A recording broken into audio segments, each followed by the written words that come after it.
Henry. No finger surgery. It's all good. What's up, Nick? Hey, Eric. Weston.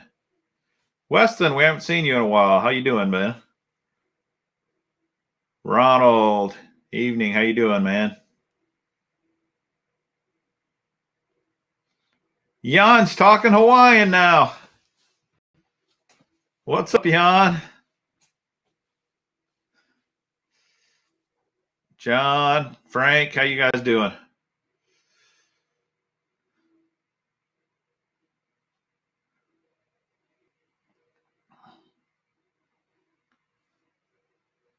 Whoa, Eric. Tell everybody what you're getting. We'll put that first comment up. Eric's getting a yak tomorrow. What are you getting, man?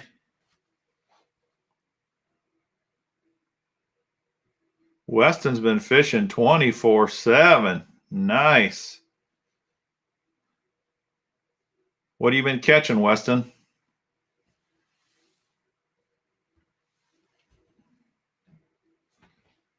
What about school? How are you fishing 24/7? BS Fins, how's it going? Got on the board. Caught your first bass Monday. 3-pounder on a spinnerbait. That's what I'm talking about. Spinnerbait saved me last night on my live stream. Right on, Eric. Flushing the computer for a yak. That's the way to go, dude. Sell your computer. Buy you a Vibe Sea Ghost 110. All right, I'm going to get a picture of that bad boy. Vibe Sea Ghost 110 so we can show everybody.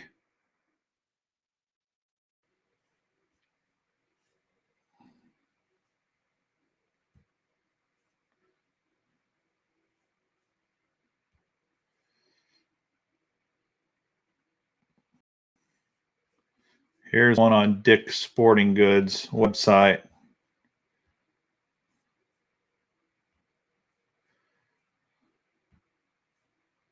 Here's Eric's new yak.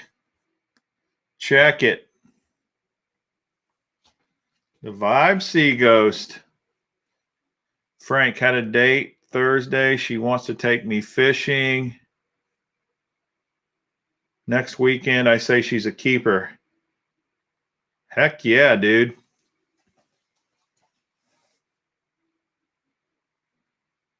Oh, man.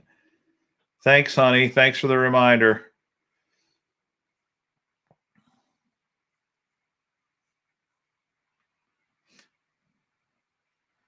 So Eric's selling his computer to buy this kayak. Custom built gaming computer I built last year. Never use it anymore except for Mr. Bass videos. All right. Don't give up on the Mr. Bass videos, Eric. Yeah, I've heard some Vibe users out there like the Vibes. I've never tried a Vibe, but looks pretty sweet. Okay, Weston. No time for homework, I guess. Got your priorities straight. Looks good, Eric. What color did you get?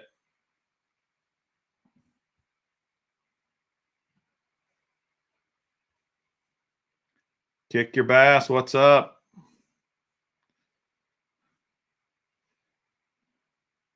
Yeah, it's Henry's fault. I almost lost my finger thanks to Henry. Man.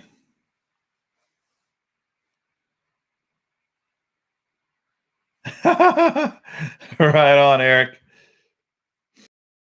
Don't show your secret spots until you're positive. That's a good one. What's up, Matthew Morton? That's right, Jan. Eric had to see the canine. That's all it took, wasn't it? It's amazing. You can get a pretty big hook in your finger, and it really doesn't, as long as you get it out right, not a big Not a big deal. There it is right there. You can see. No problemo.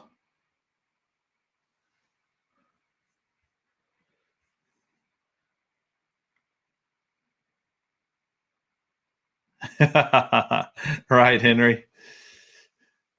Dig Dog Pond's a new pond for me. I've only been fishing it just a couple of months.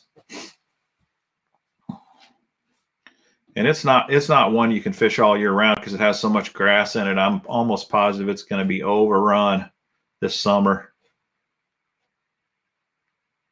Completely overrun. We shall see, though. So we got Eric buying a new yak. Guy shot someone who was stalking him for his honey hole. Wow, that's a serious fisherman right there. That is a serious fisherman. I don't recommend that, by the way.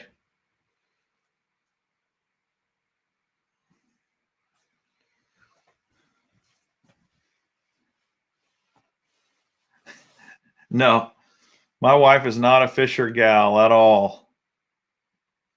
Although I did get her to go out last year for a little bit. She has in her mind that she can't catch a fish, and that is a bad attitude right there, because you've got to believe. You've got to believe. That's the first rule of fishing. Believe it's possible. Believe it is possible.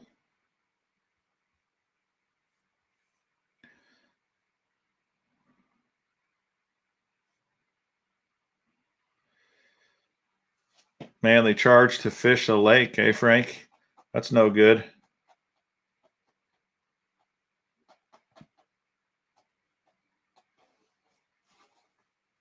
Hey, Joe Fishing. How you doing, man?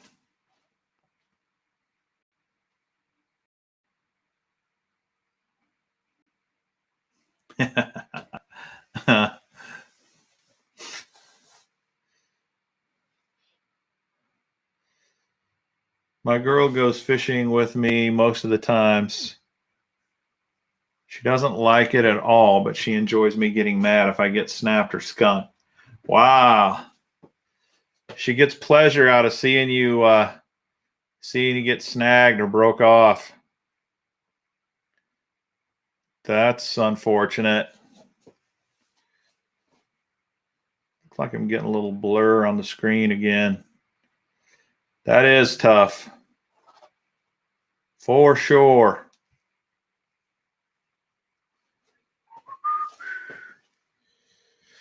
All right. So yesterday I did a live stream while I was out fishing. I didn't get out there because I had to work. I didn't get out on the water till I think it was like 5 p.m. And I knew I wasn't going to have much time. But to my surprise, when I got on the water, I had a strong signal on my phone, and I thought, I wonder if I could do a live stream on my phone. And it worked. That was really cool. Joe, let's go fishing. Now, a buddy Joe here. See this cat? You want to talk about fishing? This guy on his honeymoon. You're not. This is a story. This is crazy. I wish he could tell it. All right, his wife to be knows he's a crazy fisherman. He fishes all the time. So she says to him, "When we go on our honeymoon, no fishing, no fishing." He's like, yeah, right, honey, no fishing. We're not going to do any fishing. But guess what this cat does? He somehow finagles her into going, after they're married, their honeymoon, to stay at a hotel on a lake. Okay? First mistake. So no fishing,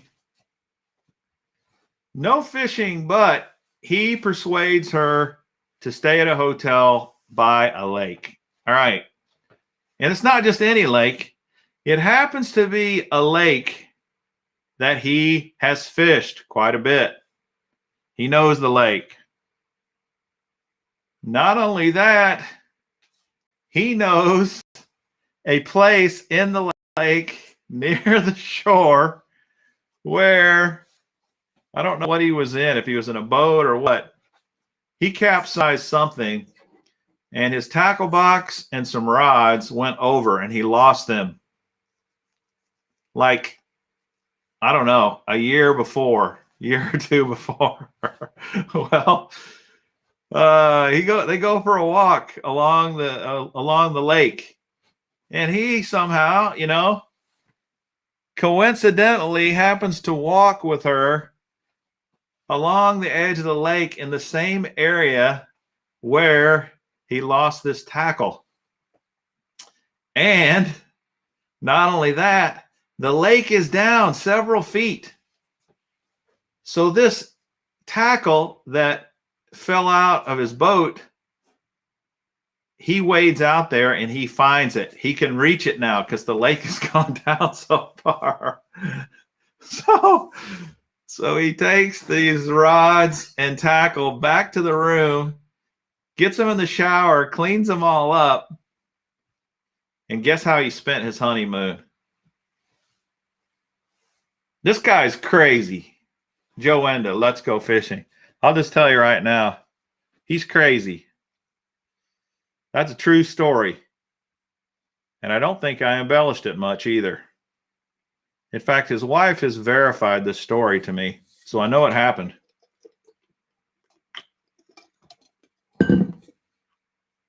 Is that crazy or what?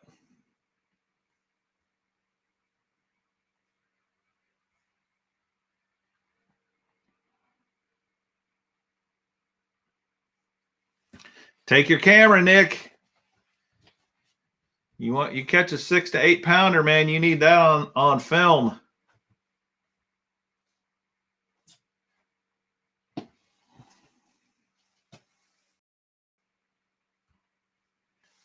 Okay, we got the same thing here, BS Fins. It rained all day today. It rained last night. And to tell you the truth, this time of year, that rainwater, it's not going to affect temperatures a whole lot. It's not really going to matter. What will matter is a lot of rain will really dirty up your water.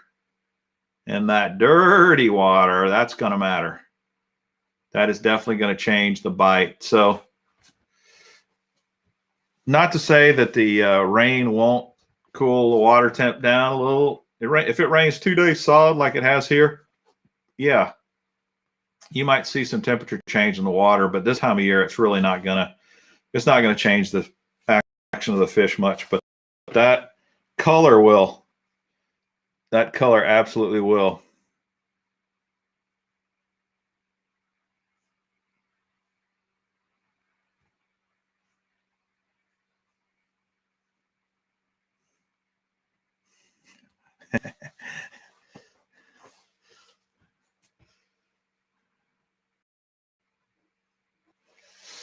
Yeah, that's how you get an ex-wife there, Eric. Joe's wife is incredibly patient, though. She think he laid the groundwork on the honeymoon that fishing's pretty important to him, and she's been okay with that. Lucky for me, my wife's pretty okay with it too.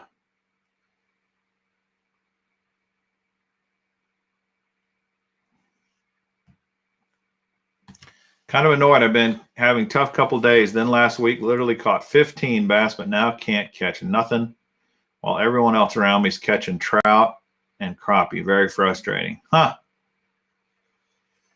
What's changed? What has changed? If it's working 1 week and the next week it's not, that's what you got to ask yourself. What has changed?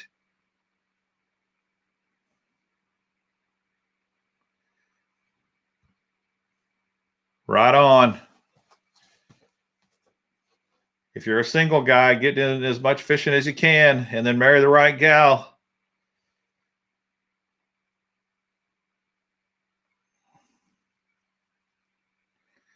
Jackson, buddy. I think I told you guys Jackson sent me some tackle to restock the buckets with. Right here, I did a video, an unboxing video of it, and I'm going to put it up here in the next day or two. But he gave me all this stuff here. We're going to put it in the bucket. Late Jackson Bettis. He's helping the cause, helping out the channel, which is kind of funny because he and his dad have won. They've won a lot. So they're just kind of trading with me. They win and I send them stuff and then they send stuff back. Although none of this stuff is stuff they won. Thanks, Jackson. Appreciate it, man. We've had several people really help out the channel with super chats. That helps out the channel. Can buy more tackle or sending me tackle. I've been surprised. We've had several guys do that. It's awesome. Oh, Frank's been to Ollie's.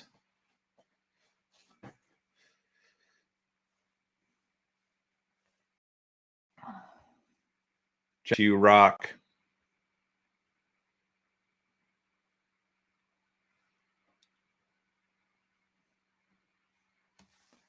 Yeah, Matthew, moon phases matter, especially the spawn really affect. Moon phases really affect the spawn.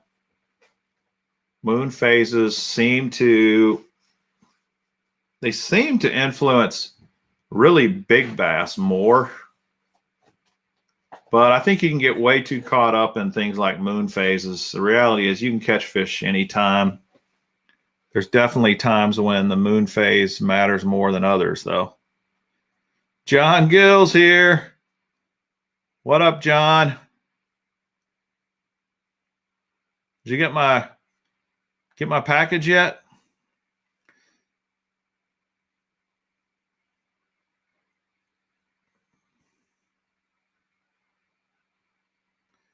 Jatavius Hoskins, that's a new name I don't recognize. What up? How you doing? How do you feel? I don't know what you're asking there, buddy. Hey, Jeff, how's it going? I saw your post on Instagram, Jeff, with watching Debo's show or something. It looks like, are you a teacher? Looks like you're a music teacher or something. Looked interesting.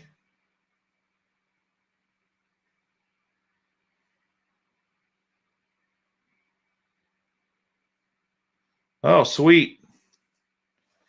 You got the old Tackle Warehouse bag. Do you like it? Do you actually have it in your hand now? Did you get it? What do you think of it?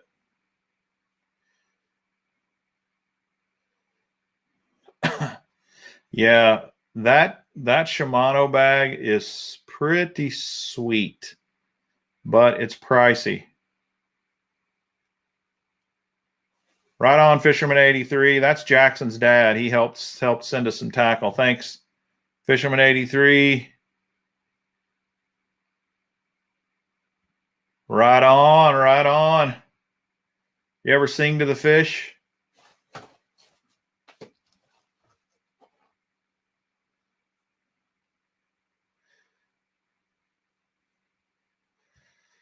Let's see here. That's what I'm saying. Also, the bait fish as well react to moon phases, but I don't depend on it. But it's supposed to be pretty good. The rule of thumb, really, Matthew, if you're really struggling and you weren't before, is just downsize, downsize, downsize, downsize. Go with something super finessey. You just got to get. That's usually what you got to do. You got to go big time finesse, especially if your friends around you are catching and you're not. then it's something more like that than anything else.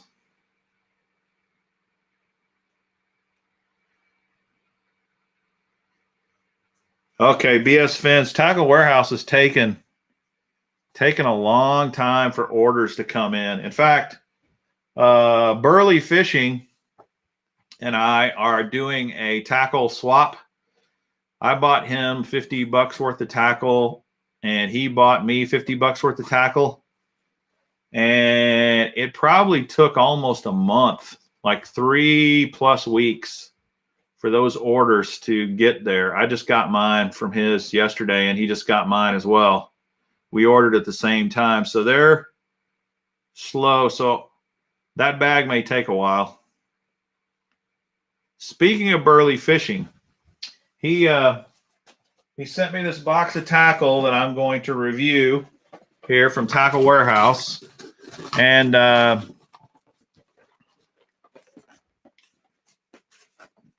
we're also going to, as part of this, so we're going to do a video on Monday. On Monday, I'm going to do an unboxing video of this, and he's going to unbox mine. So you can watch my video, then you can go to his channel and watch his video and see what I sent him. Some of you guys guessed the other night what I might be sending him. See if you're right. You can go watch that on his channel and see if you're right.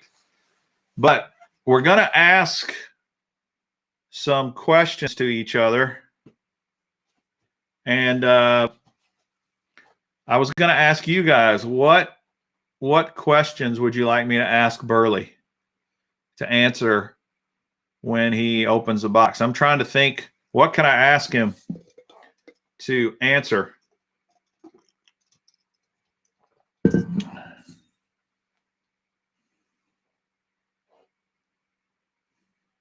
Look at Jan. Wiggleworts, Dark Sleepers, Ned Rigs. You got to go check it out and see if you're right.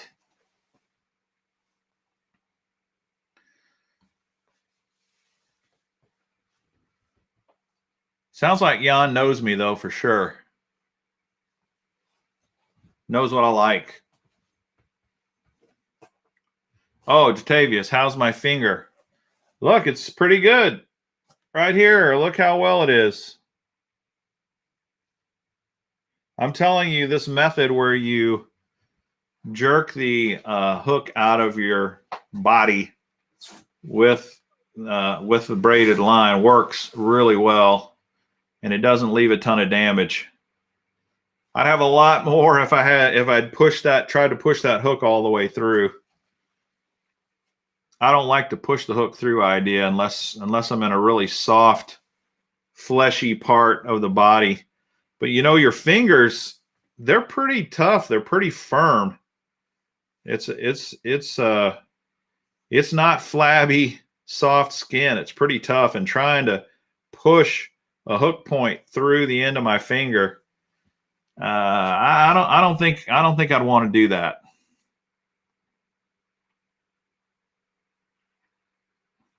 Why does he want to look like Debo? Well, that's one question I could ask him. Mr. Bass, how heavy test would you recommend with that? You got to go as heavy of a line as you can. I did a full-length video on this where I talk about how to do the technique, what size line to use, all that. And I'm going to post that video here in the next day or two. But you need a really heavy braid. I was using 65-pound braid. It worked fine. If you can't find heavier braid, you know, if you've got like 10-pound braid or something, then you're going to need to double it up, triple it up so that it doesn't break on you when you jerk that hook. Ask Burley, what is the one lure you see other people catch fish on, but just doesn't catch fish for him? That's a good question right there. I'll take a picture of that one. And I will ask him that one. All right, what else have I got here?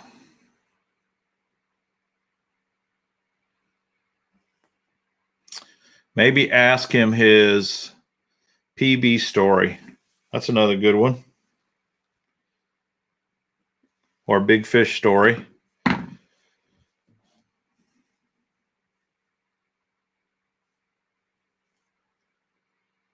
Yeah, the problem with the big swim baits, are too expensive, so we couldn't do something like that. Let's see, how many swim bait fish have you caught? Yeah, I could ask him that.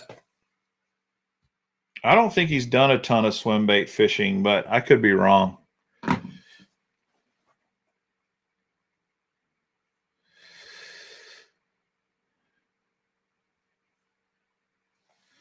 Machek, what happened to my finger? Well, they removed the end of it yesterday. See, it's missing. These three, the tips of these three are all gone now. Oops. No, it's fine. It's fine, man. Here it is.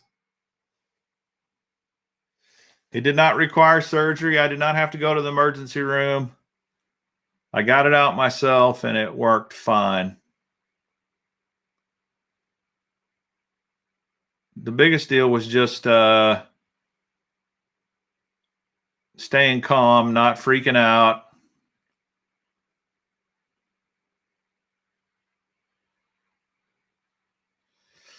Yeah, sometimes it's harder to watch somebody else than it is yourself, but really it didn't bother me at all.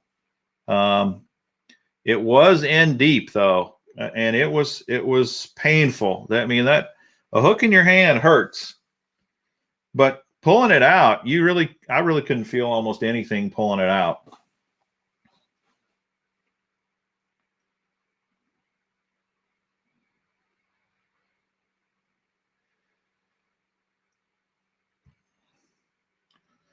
For big saltwater hooks, I crushed the barbs. Yeah, it would have been nice if I had if it were barbless. That's so much easier. But I had the bar. I rarely crush the barbs.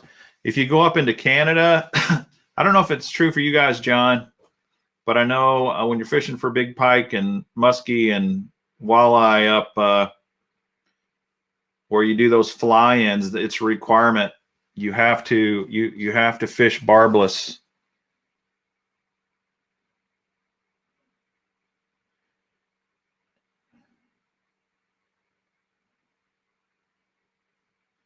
Yeah, everybody likes a wise guy. This is my brother-in-law right here. He's rubbing it in. Anything for the audience. Let me demonstrate by sticking another hook in my hand.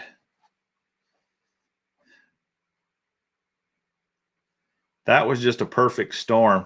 I mean, I do have a lot of open hooks here. Sometimes I get a little careless, but it was just like, it happened really fast. Really fast.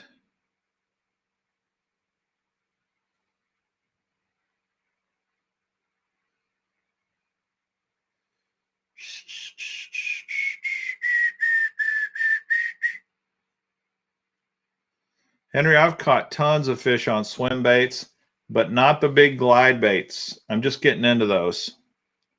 I've thrown the glide baits quite a bit. I haven't caught tons yet, but I got my camera with me most of the time. So if I start catching them, you will see. I was throwing one this weekend for a while and just couldn't get bit on it. It takes a lot of patience. One of the things that's hurt me is I've got this 1,000 fish goal this year. So anytime I'm on the water, I've kind of got the added pressure that I put on myself to catch quantity, where normally I'd fish an 8-hour day for one fish, no big deal. But at the moment, that's not working for me because of my goal.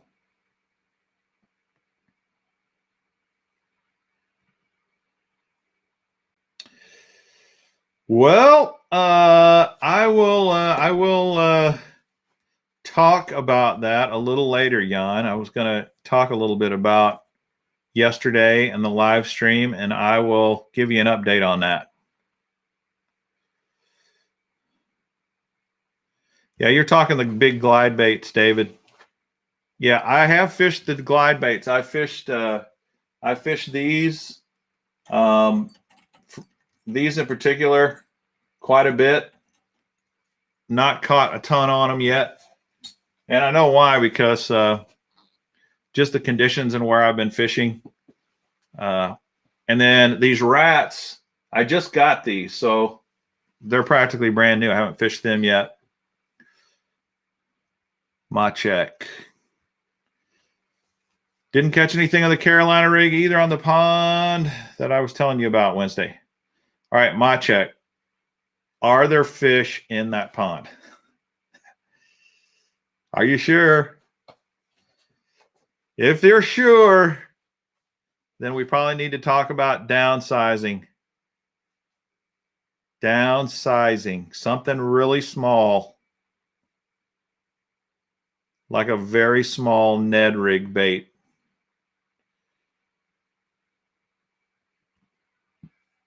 Yeah, she was freaking out a little more than I was.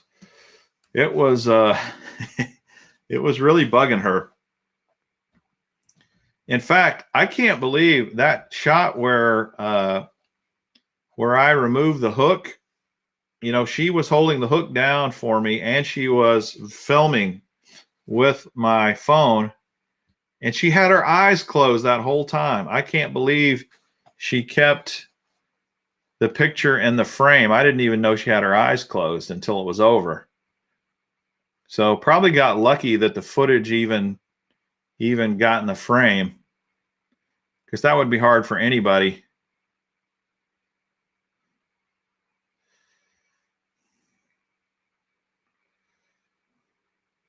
Yep, it just doesn't look like a big deal now at all, does it?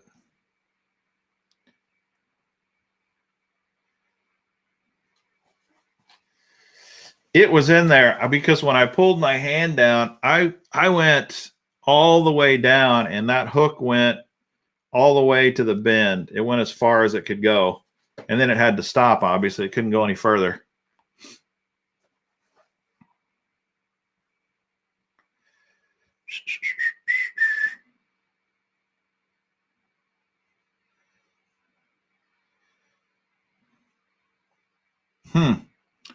What's the best bait I have? Man, Jatavius, that is a super... I get a question like this every live stream, don't I, guys? Either what's the best bait, or what's the best color, or what's the... And I always give the same answer. In fact, Jan, you could probably give the answer. What do you think my answer would be to this question? What is the best bait I have?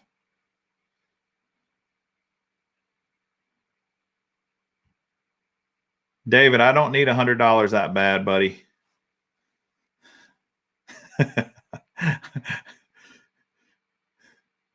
I am not going to do it for $100.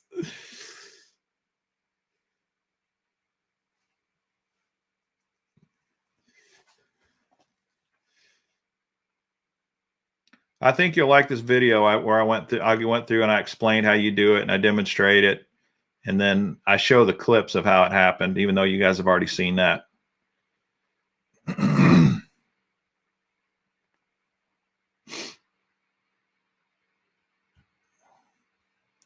Dude, you're right. That hook went in so easy. Just it. I couldn't believe how easy it went in.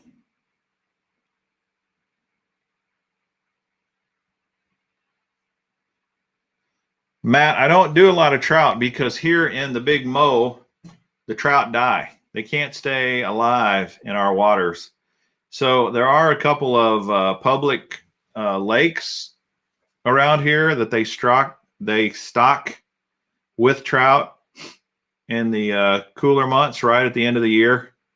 And then people come in publicly and they just fish it all out. Well, literally, you'll have guys shoulder to shoulder fishing for that trout. That just doesn't sound like my idea of fun. So I don't do that. My buddy Joe on here, who I was talking about, who went fishing on his honeymoon, he does it every year. Throws little spinners, like MEP spinners and stuff like that. I have fly fished for trout up in Utah. It's really fun.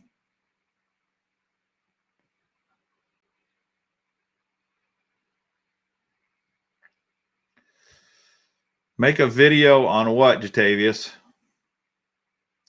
When I hook myself or someone else, I call it catching the big sucker. Right on, Frank. No surgery, Theodore. If you watch my Instagram, I just pulled it out. We got it out with the wire, or with the braid. The braid technique works. That's all that remains. It looks like I was complaining over nothing, doesn't it?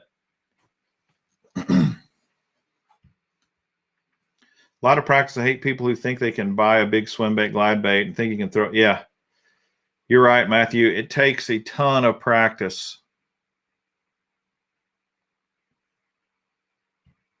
Mr. Bass, what's your take on dip gel scents?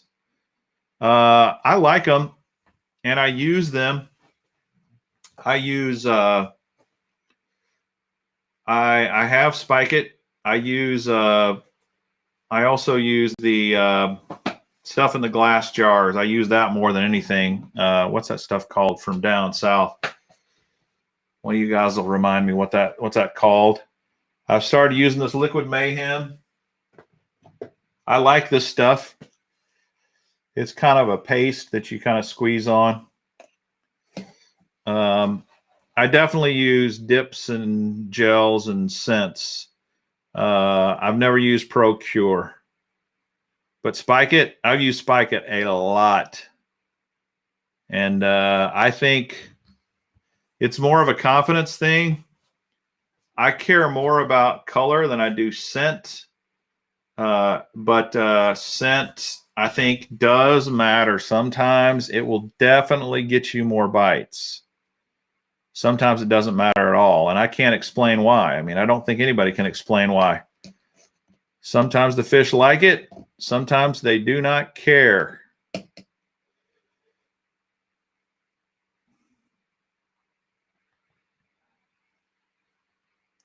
Dalen, how you doing, man?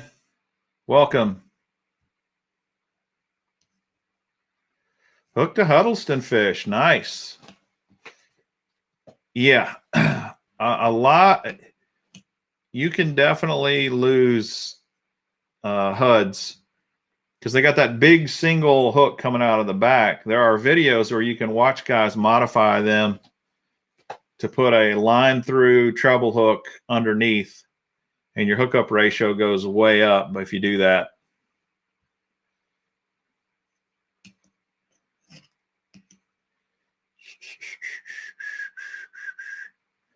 All right. We got guys talking to each other, which is fun. I can skip all that.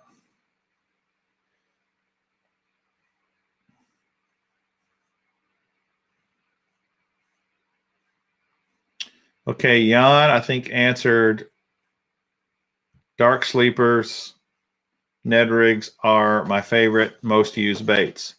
That's probably true. This time of year, a lot of dark sleepers, a lot of Ned rigs. Now I'm starting to transition into chatterbaits, spinner baits, crankbaits, and this is the right answer right here. The best bait is the one you're catching them on. And that changes. That constantly changes. So this is what makes fishing so much fun and so challenging is it takes some brain power. It takes some calculating, some experimentation. It takes a lot of practice. It takes being very observant. paying attention to the weather, the barometric pressure, the moon phases like one person mentioned tonight, the water clarity, the water temperature, the forage, the wind. There's so many things that go into it. Yeah, Matt, BS Fins is telling you this is the very best place for trout in our state. Bennett Springs and Taneycomo down there by Branson. That's the place to catch your trout. The water stays super cold there year round. And that's about the only place I know of where you can get good trout fishing in Missouri.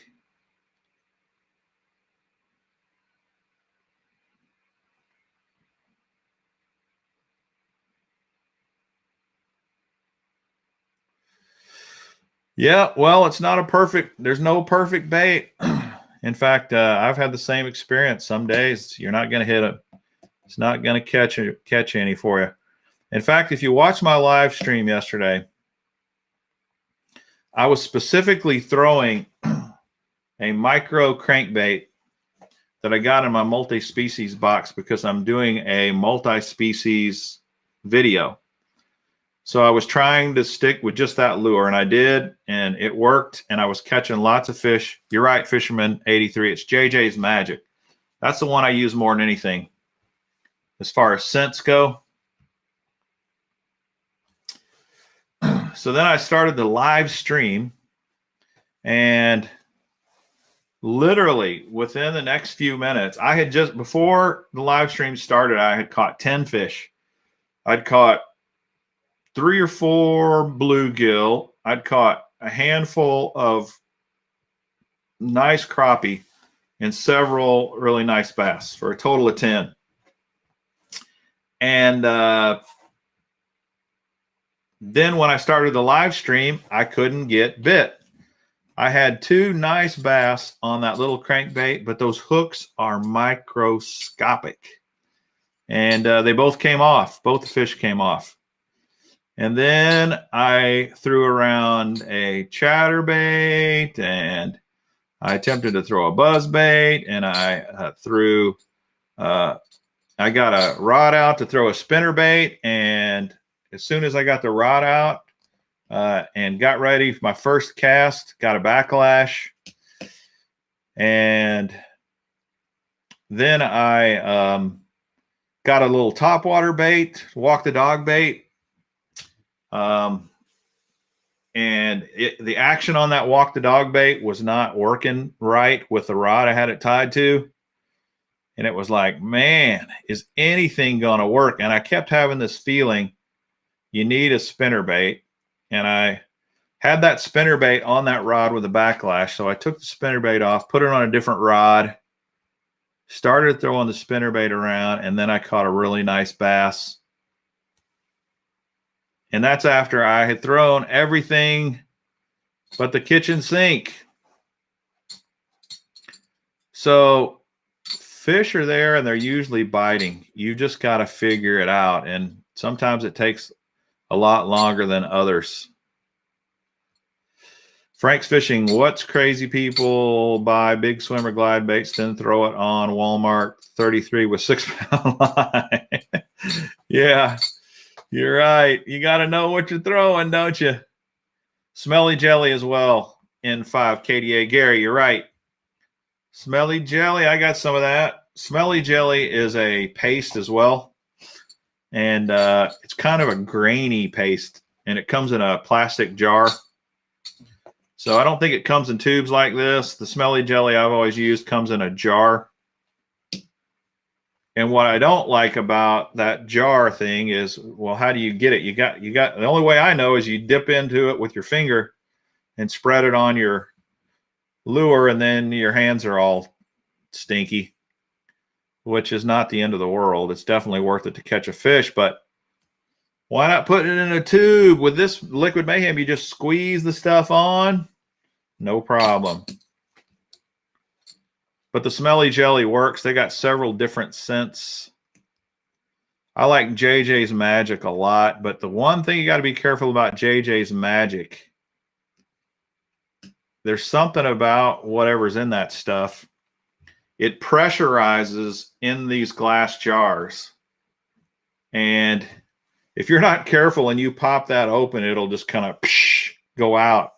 So you've got to be really careful, especially in the heat with JJ's Magic, or it'll get on you. And JJ's Magic is smelly, extremely smelly. They got all kinds of colors. They have a clear as well if you don't want color.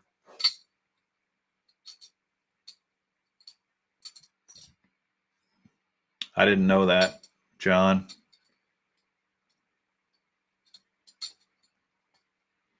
Yeah, I would have to do the same thing, Matthew, because where I'm at, there's a lot of stuff at the bottom most of the time. Although I do throw that Megabass Mag Draft, and that hook is on the bottom, and I've had pretty good luck of not getting it hung up.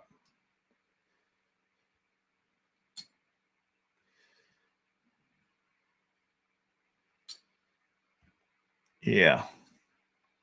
What's the trick with barometric pressure for those who don't fish a lot?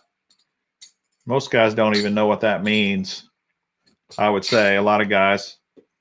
So, Theodore, you're the man. What is it about barometric pressure? Falling or rising? Falling or rising? And why? Who knows? Hey, Joe Fishing, how long do you fish with one lure that isn't working? Well, I don't have a standard rule for that. It's just kind of a feel thing. Sometimes you'll say to yourself, man, I just think this is going to work. And you stick with it too long because of that. But sometimes you say, I really think this is going to work, and you stick with it. And after a while, it does work. So there's no rule of thumb about that. You just got to play it by ear, and sometimes you mess that up. Sometimes you stick with a technique way too long. But the opposite is true. Sometimes you can change too fast. So I think you definitely need to fish any technique, any lure, long enough to get bit, which is it's just gonna depend. It really depends. Roger, how's it going, man? Matthew, I threw all the baits you just mentioned today. Crank, spinners, flat side, jerk baits, even top water, and don't forget the dark sleeper, nothing. Also threw the leaf lips. Did you do anything like a Ned rake or a shaky head or a drop shot? Any finesse worms? Wacky rig? If I had thrown all those, Matthew, and still nothing, I'd have to go with one of those finesse techniques. Yeah, this sucks too. This is a big problem. Like here, Lake of the Ozarks is really an excellent fishery, but the boat traffic is insane. It just isn't even worth it to me, especially in the summertime. Eric says he sticks about 15 minutes on a technique before he switches. Mr. Bass, what rod and reel combos do you recommend I put on my boat? I'm trying to get a few so I don't waste time having to switch baits every so often. Well, that depends. This is another that depends question, because, like, say, for example, if I go to the lake and I know a spinnerbait's working, I'm going to throw a spinnerbait. I'm probably not going to mix it up. I'm just going to throw a spinnerbait. So what I will do is I probably have a handful of spinnerbait rods, and I will put 2 or 3 on the deck with spinner baits on. And the only difference I'll do is I'll have very similar reels on with very similar gear ratio. And then I may have I may vary the lines size up. Like I may have a 12-pound test. I may have a 15-pound test. If I'm in really thick, gnarly stuff, I might have a 17-pound test line. That's going to affect the action. That's going to affect a lot of things. And then I might have, they're not the identical rods. I know some guys really like the identical rods for identical techniques. I mix it up a little bit. So I might have a medium heavy rod, a medium rod, and then another medium heavy rod that's maybe a little longer. And I'll just mix them up, start fishing with one and mix it up, pick one up, put one down, pick one up, put one down. But I won't have a bunch of other techniques on the deck if the spinnerbait's working. If the spinnerbait doesn't work, then what I do to simplify is I say to myself, am I going to fish moving baits, or am I going to fish baits that are not moving baits? And so I might say, I'm going to fish moving baits. All right, what are my moving baits that I'm going to throw out there? The spinnerbait, the chatterbait, the swim bait, maybe a topwater bait of some kind, moving baits, search baits, crankbait. So those are the kind of setups, rod and reel combos I would have on my boat, because you've got to start the day with an idea of what you're going to try. Am I going to try something that moves, get a reaction, or am I going to throw something very finessey? Am I going to throw a jig on the bottom? Am I going to throw a worm on the bottom? And then I just would put a different series of combos together that all have moving baits, different moving baits, or all have finesse type or bottom bouncing type lures. You know, Ike Anelli likes to talk about this a lot. He talks about the different columns. You got top water, mid layer, and then on the bottom, right? And that mid layer can vary depending upon how deep the water is. But if you're having tough time fishing, catching fish, make sure you've covered all 3 layers. Have you thrown top water? If you've thrown top water and got nothing, then go to the middle column. And the middle column is going to be your spinner bait, your moving baits like that, your crankbaits, your square bills. If you do the top and the middle and you're still not getting bit, then go to the bottom. Get that jig out. Get that shaky head worm. Get the stuff that's on the bottom that you fish on the bottom with. And that way you've covered all 3 columns, because you may say, man, I threw this crankbait all day and did not get bit. Well, maybe the reason you didn't get bit is all the fish are on the bottom and they're feeding off the bottom. So you got to hit all 3 columns in the water, test it out. That'll help you narrow it down.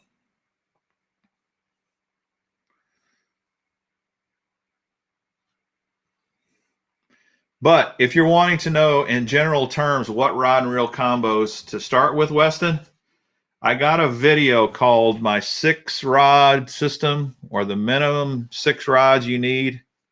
Go look at that. And that will tell you the 6 basic rods that I think you absolutely need to be a well-rounded bass fisherman. And then you can add from there. But if you stick with those 6 rods, that's going to cover almost every technique with those 6 rods. Yes, Joe, I remember that, buddy. Right on, Roger. It's just a puzzle. You got to put it together. Reality of fishing versus some other fishing channels that literally show them always catching fish, which is frustrating as hell. You are right, dude. That's what I was thinking yesterday. Well, this is reality.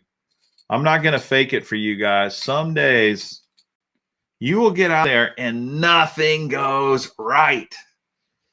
So how are you going to react to that? My buddy Joe is great at this. He just puts his head down and he grinds and grinds and grinds until he figures it out. And he'll literally fish through the pain, through the problems all day long until he figures it out. And even some days we don't, you know, he'll get at the end of the day and he still hasn't figured it out. But there's a whole lot more to fishing than catching. Catching's what makes it rewarding. But man, you got to do a lot of fishing without catching. A lot. Just don't give up and it'll pay off. Mr. Bass the Pond definitely has fish. I caught a 2-pounder on a swim bait a couple of weeks ago, but I haven't caught anything after that. So go back to my deal here. Water columns on top, in the middle, on the bottom. Have you hit all 3 layers, all 3 areas? My check. Have you hit all 3? Matthew says the smelly jelly's where it's at, dudes.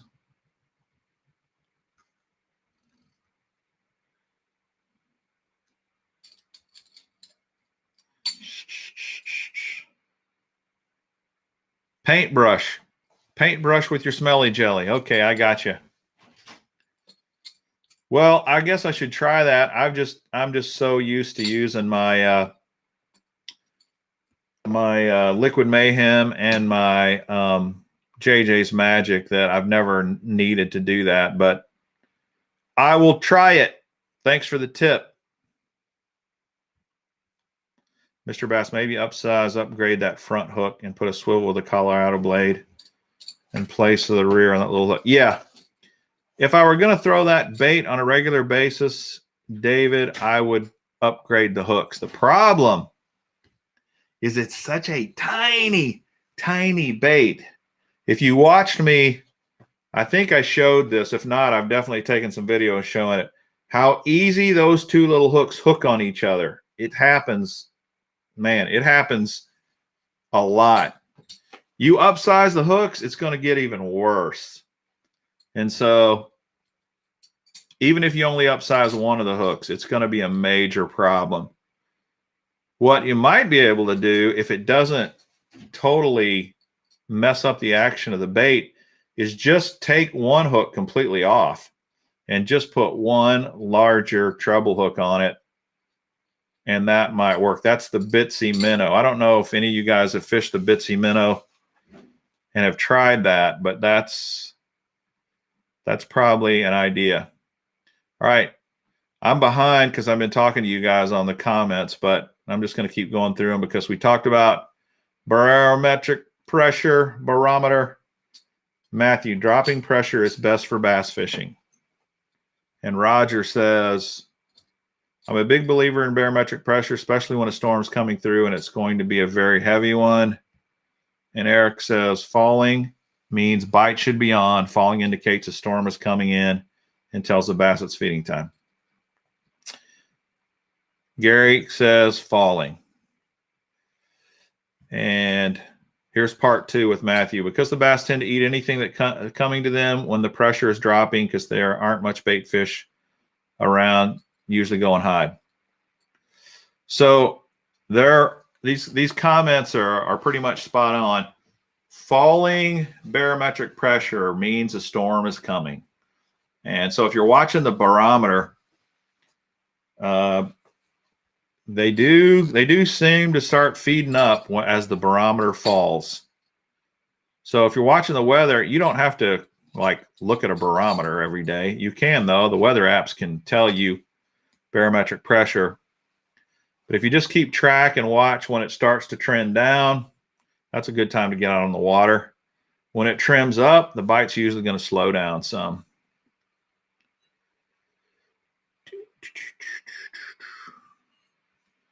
All right.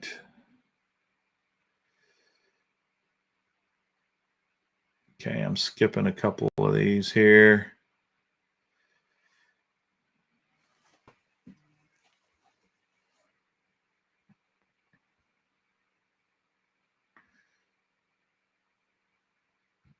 Believe it or not, Matthew, I have never fished a megabass spinnerbait.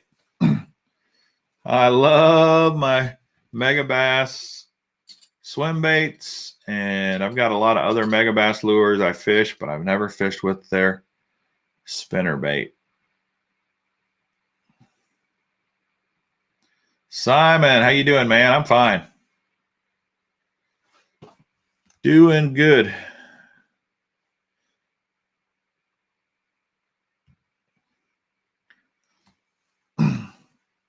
Well, you know, when you're fishing from the bank, Jeff, you got to think and worry about snags getting hung up. So when I'm fishing from the bank, I think weedless first. What can I do weedless? And a spinnerbait's a great search bait from the bank. You can throw a square bill from the bank, and it's a great search bait, but you're eventually going to get it hung up and lose it. Unless you, I guess I should give you the caveat. Unless you have a lake that you fish that literally has nothing in the water. But where I fish, there's stumps, trees, laydowns, grass, other fishing line. That's where your square bill gets hung up, on somebody else's fishing line. So from the bank, that's the first question I ask myself, weedless presentation. And then I just expect I'm going to lose some stuff. Chatterbaits are great search baits. No doubt. They're great search baits. And then your swim baits as well. But if I'm fishing from the bank, as much as I love the dark sleeper, I'm probably not throwing the dark sleeper from the bank as my first choice. One thing I like to fish a lot is a little Kitech. I showed you guys this. I may not have this underspin on there. I just have a ball head jig on it. Maybe downsize this a little bit and throw a little Kitech on a ball head jig. The other thing I like on a ball head jig is just a single tail grub, usually a bait fish color that looks like a little white bait fish. And that works as a great search bait on the bank. Barker Bassin, you're here. We can start the show. Great. We've been waiting on you, buddy. Jatavius, I eventually plan on it, but it does take a while. It takes a while. All right, man, we've been going. You guys have been asking all kinds of questions. That first hour went fast.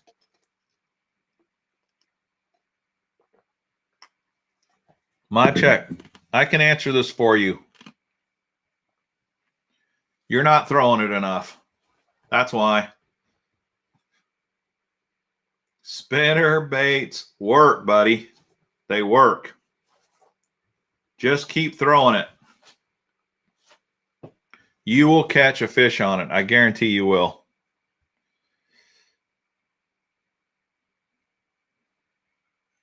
Frank's asking a good question. If your water's super dirty, then you go with those Colorado blades we talked about and give you a lot more thump.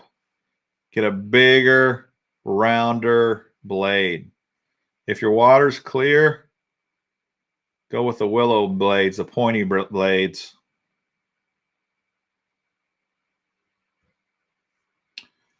All right. We need to ask some questions for prizes. I've also got some stuff I was going to show you guys. I showed you the stuff Jackson sent me. I got a video I'm going to be putting out on that here real quick. Look what I got in the mail here yesterday. I'm going to do a video on this. I told you guys about this. Fishing tools. This is the Jewel Baits subscription box. All the tools you need.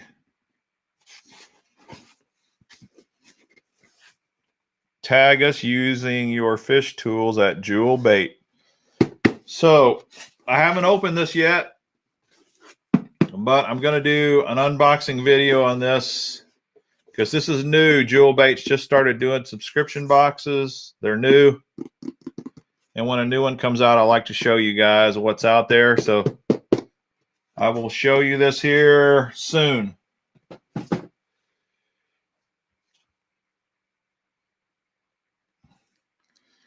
Okay. They're helping my check out there. Well, John, I got my Wigglewort unboxing video done. And then the sound was messed up on it. And literally, this is going to be a longer video. I try to keep them shorter, but this thing's going to be at least 35 minutes, if not longer. And I just got to redo it, and it's going to take some time. And right now, I'm fishing more than I'm doing unboxing videos. So I'm definitely going to get to it, though. I promise.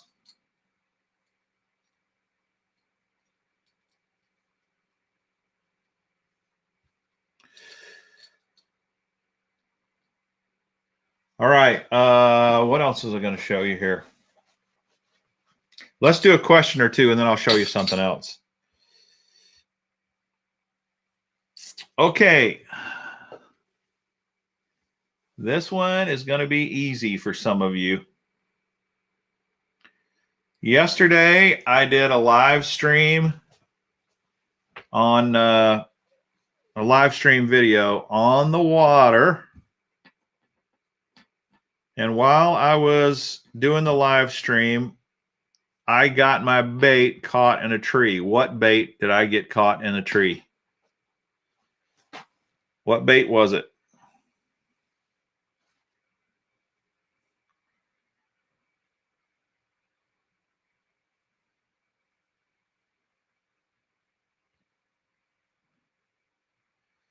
Bryson, you're first, buddy. You got it. Man, John Smith, he's breaking it down to the actual make and model, the Booyah Squelcher. But the buzz bait is what I got caught in a tree. And Jan asked, did I get it out? Here it is. I got it out. And it's ready to fish. It has survived. It actually did quite well. And I had to really give some force to get this thing out, man. In fact, I ended up getting it out with, it was really high up in the tree. I was able to get it out with my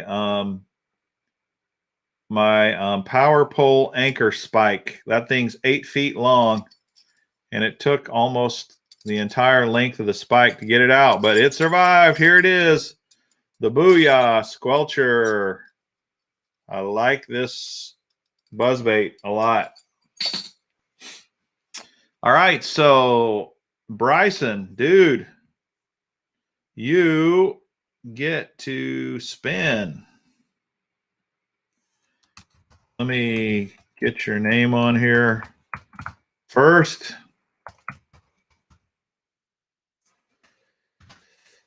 Let's spin the wheel. Are you ready, Bryson? Let's get our drums going.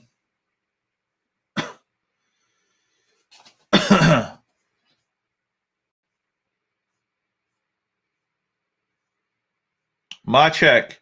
You were not before Bryson. In fact, here's the order. Bryson was first. Henry was second. John was third.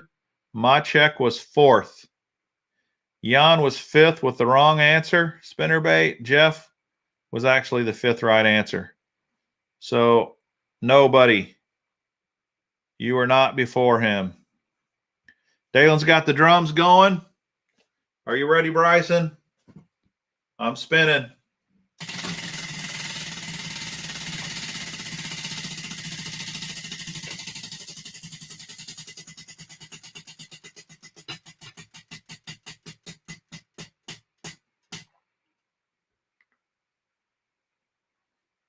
All right. You are a winner, Bryson. Now, I don't know if you've been around long enough to know what you've won, but I've got a bucket with hard baits, a bucket with miscellaneous stuff, terminal tackle, and all kinds of stuff. And then I got a bucket on the floor here with soft plastics. Let me know which one you want, which bucket you want me to choose from.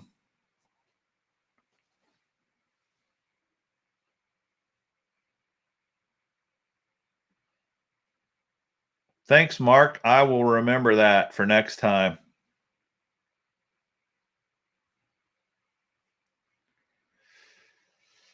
Okay, Bryson. Bryson wants a hard bait. All right, here we go.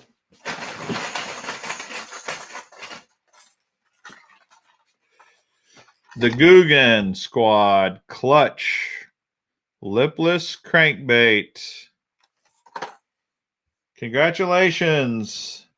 The Guggen Clutch. All right, Bryson, you need to send me your address. DM me on Instagram. Here is my Instagram account. Send me a DM to the Instagram account with your name and address and what you won. I'll verify it with my records and then I'll get it out to you.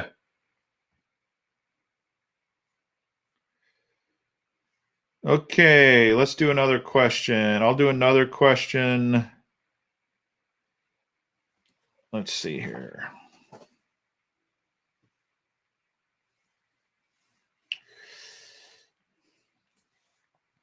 Okay, we've all been talking about the last live stream, not last night, but the one in here. I stuck myself. You guys knew there was going to be a question about getting my finger stuck with on the live stream. So what size hook was it? What size hook? What size hook did I put in my finger?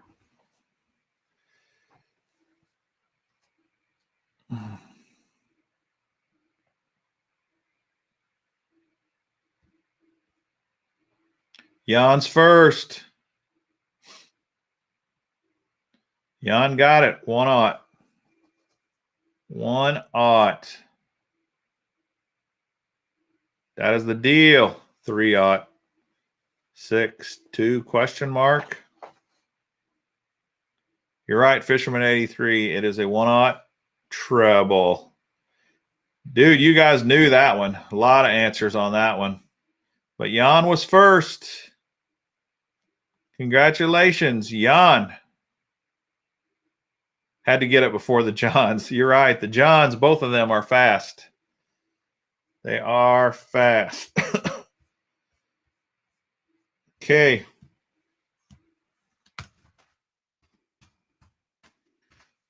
Pick your poison, Jan. I guess we better spin. I'm getting out of order here.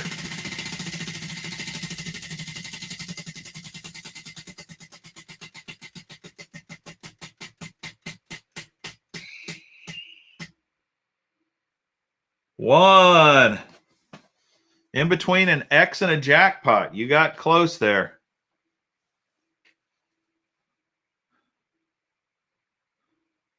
No strike king, buddy.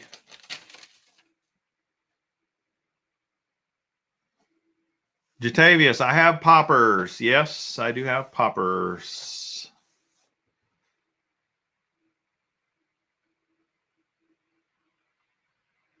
Jan wants the miscellaneous bucket. That's over here.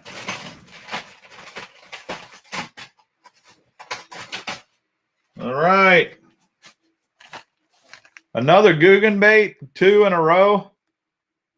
The Guggen Zinger. 3/8 ounce spinner bait. This color is bluegill. They don't have any bluegill in Puerto Rico, do they?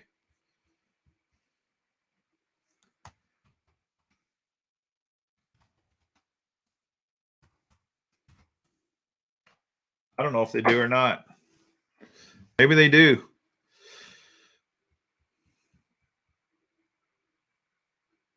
How do you like it, my check? That thing should catch you some fish, dude.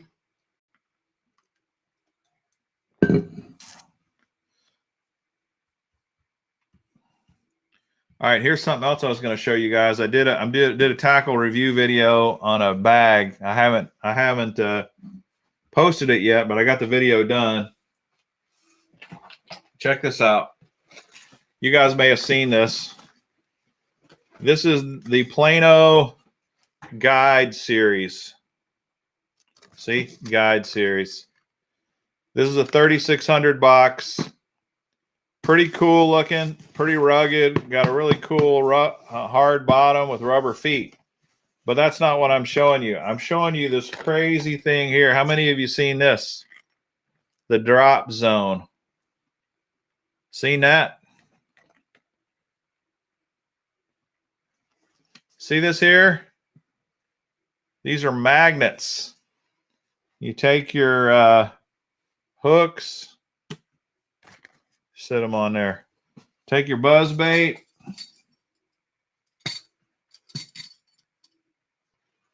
stick it on your bag. How about that?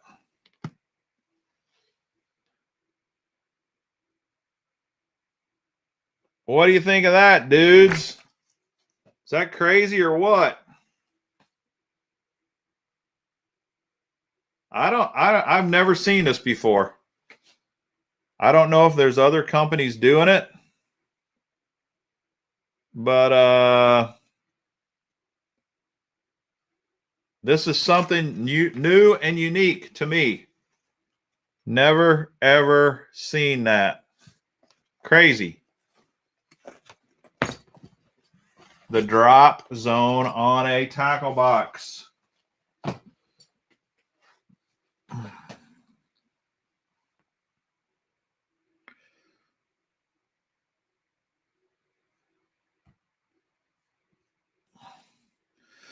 While cool, it just seems like another way to stick myself with a fish hook. Well, you might be right, but here's the thing. If you're fishing and you're taking your lures off, the last thing you should do is put it back in a tackle box until it's dry. You want it to be completely dry before you put it back in the box so that you don't rust it. Or if you put a wet lure in a box, you can not only cause that lure to rust, but the other lures in the box can rust as well. So you need the lures to stay out until they're dry. That might work. That magnet thing might work for that. Another thing is, if you are tying and untying different lures and switching back and forth quite a bit, I could see how the magnets might be a good idea. I do agree, though, it could be a lot of problems. You never know until you just try. Is it a gimmick, or is it something you would buy and try? I don't know if it makes the price go up, but these Guide Series bags are not cheap. This little bag right here, it does hold 5 3600 boxes, but this bag's like $95. It's got a pocket on the side, a pocket on the front, and a pocket on that side. That's about all there is to it, plus the magnetic top.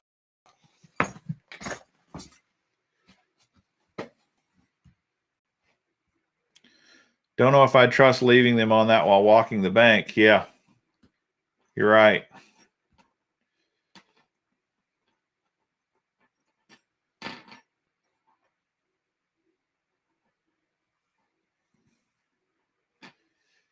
Crazy idea, man. It's innovative. I got to give them that. Here's another thing to think about. Don't put your wallet near that magnet. You might erase your debit card, erase your credit card. Magnets will definitely do that. It is $95, Matthew. Now you might be able to find a sale where you can get it for $60. I'm just giving you the price that's on the Plano website. It's like $94.99. Yeah, pretty pricey. And they have a couple other size bags as well.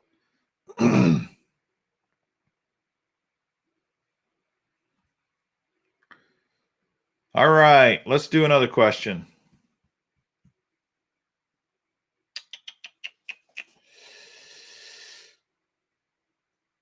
Okay, let's do a hard one. Let's do a hard one here.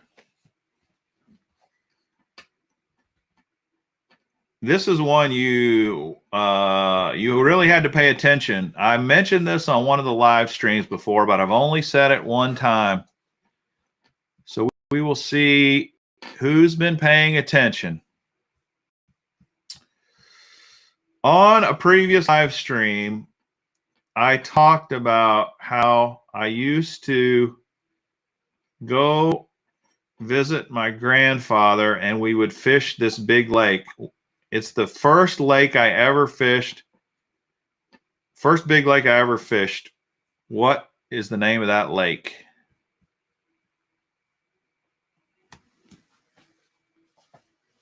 That is the question. I think that one's going to be hard. Sometimes I'm wrong, though. Sometimes you guys really surprise me.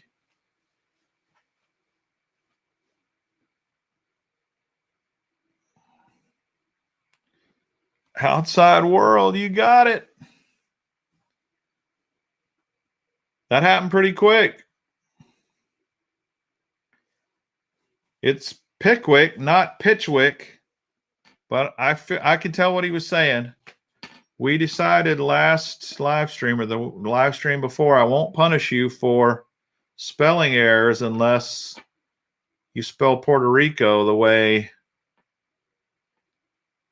Who was it that spelled Puerto Rico last time? Lake Erie. Nope. My grandpa had a cabin at Pickwick Lake, and that's the first lake I ever really swam in. The first big lake I ever swam in or fished in. Pickwick Lake in Iuka, Mississippi. Fisherman 83 had the town right. He was the first one. He put Iuka, Mississippi, but he didn't say Pickwick Lake. Big Double D is in the house. How's it going, dude?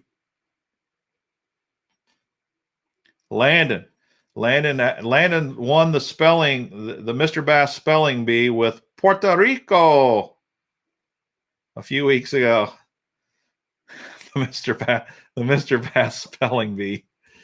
That was classic.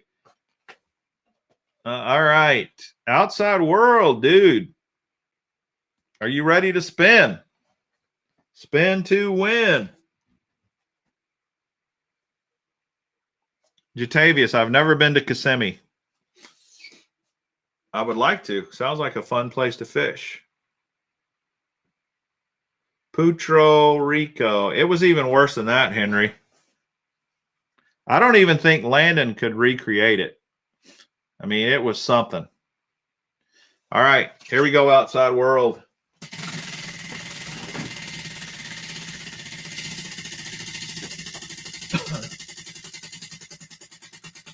The Mr. Bass spelling bee.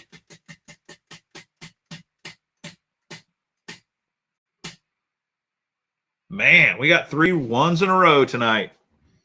All right, outside world. Which bucket? Which bucket pleases you tonight?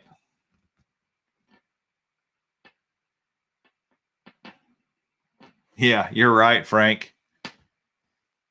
It was so ingenious, so classic, so incredible. There was no way he could lose.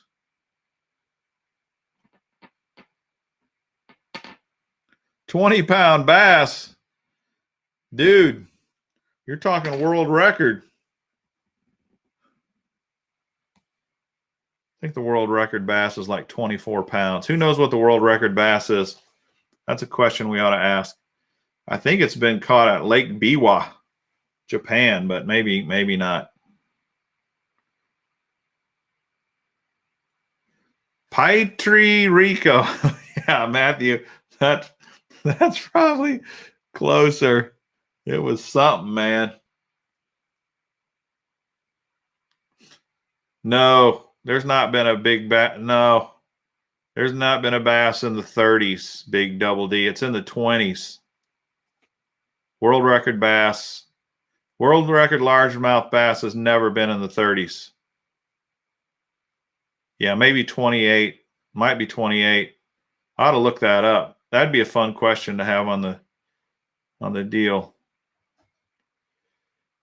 All right. Did Outside World tell me what he wanted yet? Did I miss it?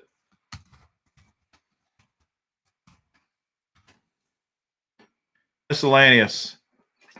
All right. Miscellaneous is on the flow.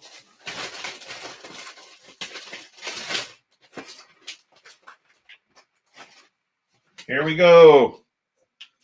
The 13 fishing, big squirm and sweet red chili sauce.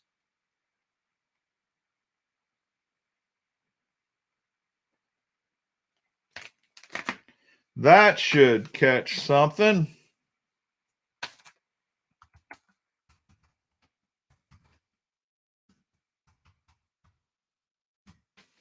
All right.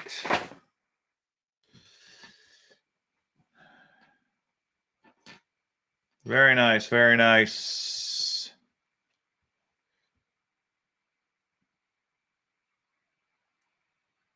Holy cow, dude.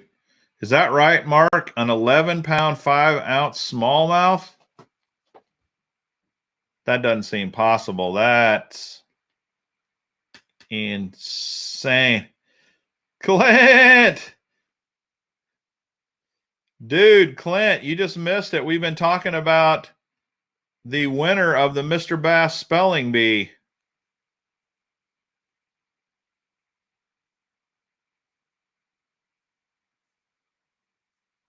Spelling Puerto Rico. Landon. You missed that. We were just about done with the old... all right, here we go. Gary, official world record. George Perry's undefeated bass, June 2nd, 1932. George Perry caught the current world record bass out of Lake Montgomery, Oxbow. How big? Did I miss that? What did it weigh, Gary?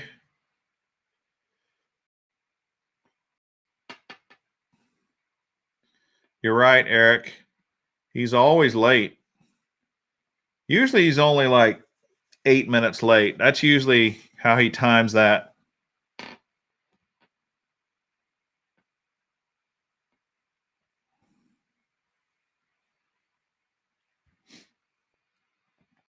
Really thought it was 24 pounds, but it was 22 pounds, 5 ounces, but wasn't considered the record because it wasn't a pound over the previous record of 22.4. Huh.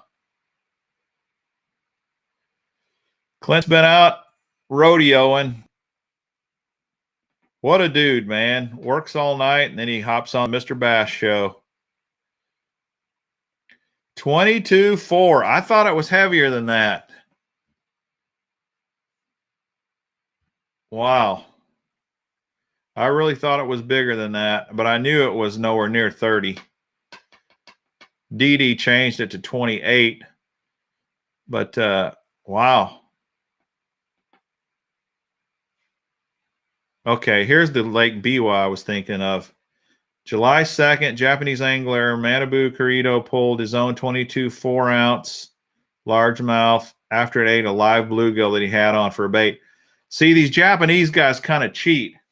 They fish for really big bass at Lake Biwa, Japan, which has some giants in it. And they fish with artificial lures, but tons of them fish with goldfish. They'll put live goldfish, live bluegill. Apparently, goldfish is really popular over there, and it's a killer bait. So, if you're wondering, my check some of you other guys who say you've been having a hard time catching bass, when your little sister's not looking, take a couple of the take a couple of the goldfish out of her fish bowl, go down to the pond, put them on a hook. It could be your best day ever. Hey, and don't tell them I said that. I'm just giving you some Japanese wisdom. Those goldfish, dude, they catch big bass.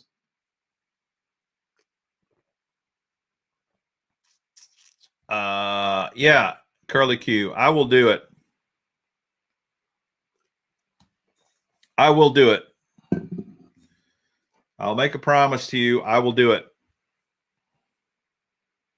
I wouldn't mind doing it on a live stream. The problem is I can't do it on my computer. I'd have to do a live stream on my phone, and then we could do a live tackle tour, tackle room tour, a boat tour for sure.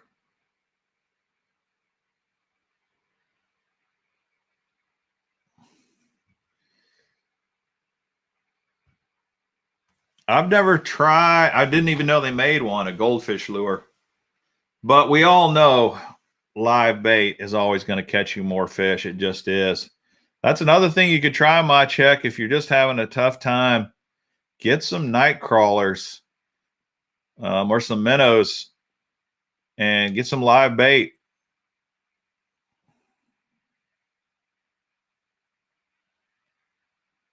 Matthew, no, I've not seen it, buddy. Yeah, David, you're right. You're right. That is a good point. They consider goldfish an invasive species. They do not want you fishing. Most of your conservation departments are not going to want you fishing live goldfish for bait. But off the record, between me and you, the Japanese say it's the bomb. Hey, Gregory, how's it going?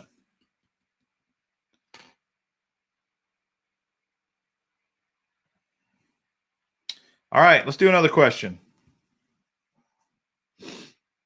Let's see here.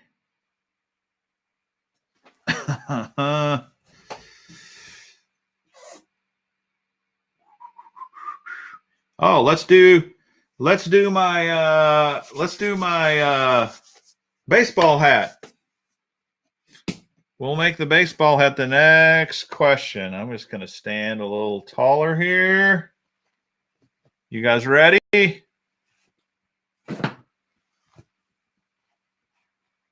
Here we go. What minor league team is this? What minor league baseball team?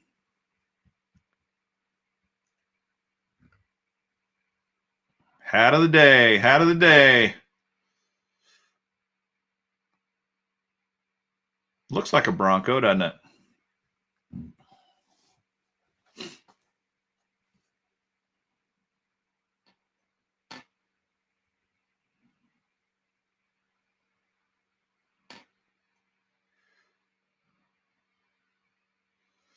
All right, don't just give me the town. You got to give me the name of the team. The name of the team, not just the town.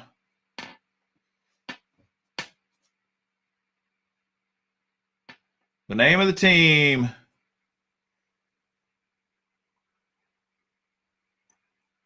You're close, Nick. That's not right, buddy.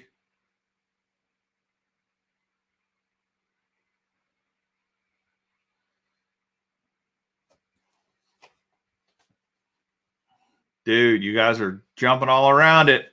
I don't see a right answer yet.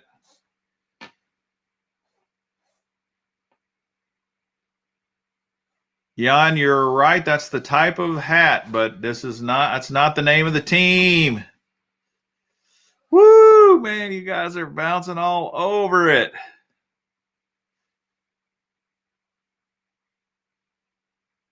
Nope, Eric, that's the hat. That's what they call the hat. That's not the name of the team. Dude, I had no idea this one would be this hard. Nope. It's not the Caballos. There we go. BS Fins. You got it. This thing moved just when I tried to click on you. It's the Stockton Ports. It is the Stockton Ports. This is the Caballos hat. But this is not, the team is not the team is the Stockton Ports. See, I get you guys.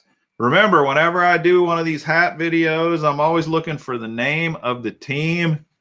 And a lot of times they have all kinds of weird hats, you know, like a hot dog hat for hot dog day, or they have a festival hat for a holiday or a festival, that kind of thing.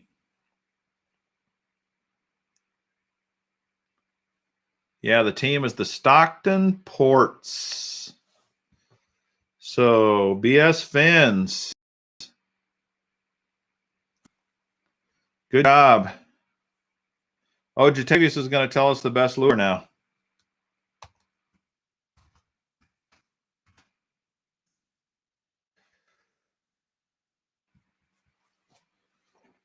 That was kind of a tough one.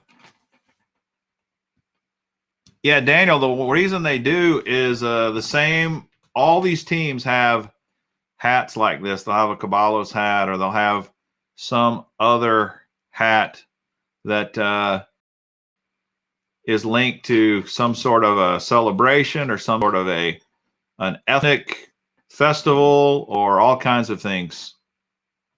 All right, BS Fins wants miscellaneous. We better see if you win, because when we spin, you could get the red X, man. It could all go downhill for you. Hopefully it doesn't. We'll see. I think the last red X strike guy was Nick. Nick got a strike last week.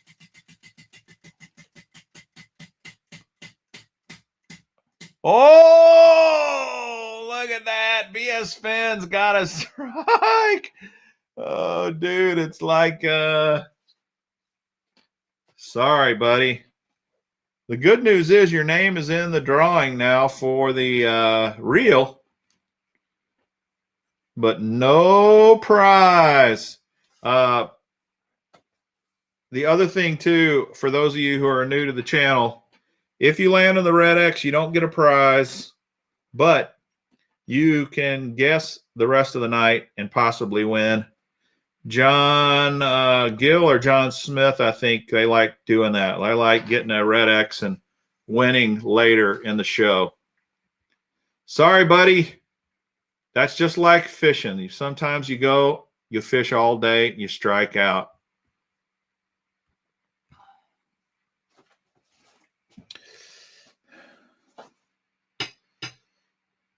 Really? Nick, did you get struck out on the hat last week?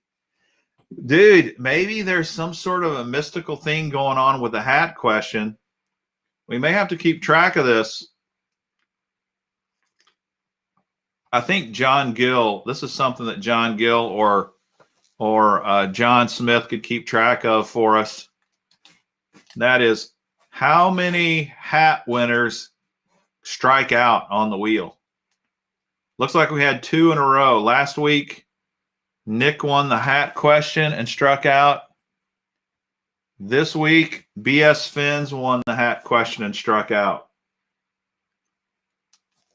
Interesting. Very, very interesting.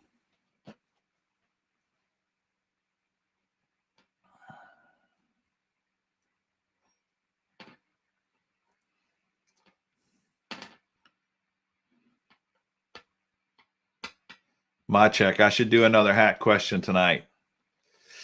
Yeah, I don't want to do that because these hats are pricey.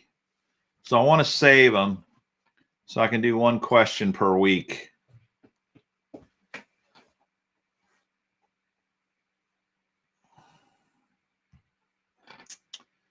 Okay, Jatavius. The Yum Woolly Bug really is a good lure. My buddy Joe got me onto these a few years ago. He flips with them. So I started flipping with them as well. And yum woolly bugs definitely catch fish. And they're not very popular. At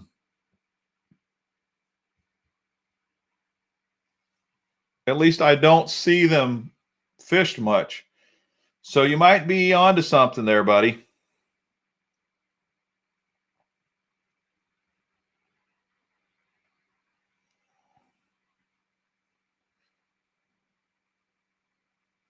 Yeah, Jan, I could do that tonight. I could do a reuse hat. That might be a fun question. Let me see. Let me see if I've got a reuse hat I could throw up there for a question. It's not a bad idea. I don't think you guys can see these. Yeah, you can't see these.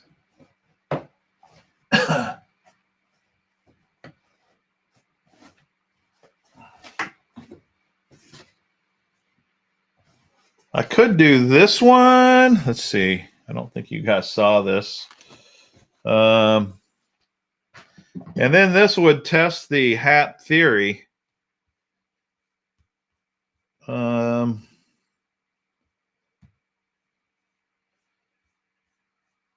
that's one I'd really like to. Let me double check something here real quick.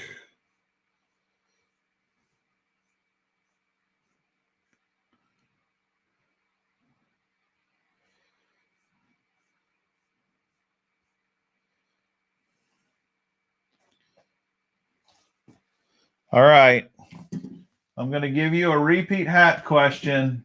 It's a hat we've done in the past, so somebody might get this real quick, but here we go.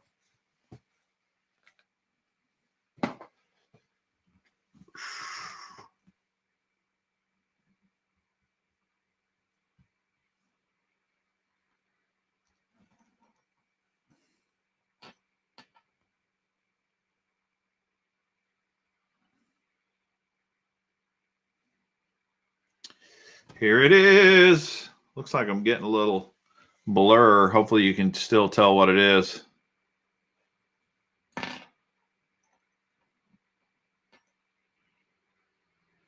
Yeah, we've done the trash pandas a couple times.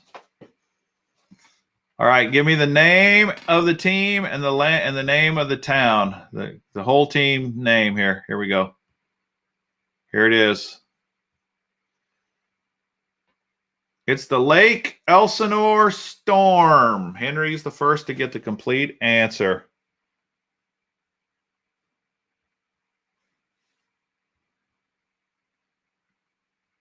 All right. Congratulations, Henry. After Henry caused my injury last week, I shouldn't really let him win any more prizes, should I? But he might strike out. Let's see. Let's see here. The Lake Elsinore Storm. You ready, Henry?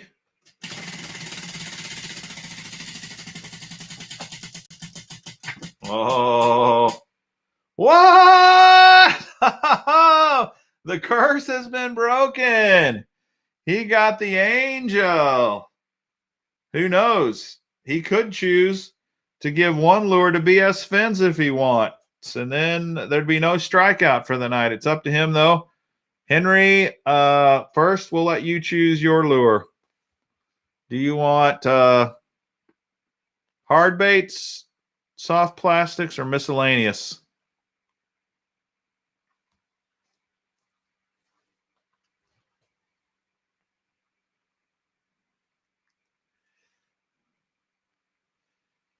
Man, the drama. Crazy. The double curse break. Henry wants miscellaneous, and while I'm getting that, you decide who you want to who you want for the next deal here. All right. Strike King spinnerbait. This is the 3/8 ounce spinnerbait. Let's see here. BS Finn says give it to a kid.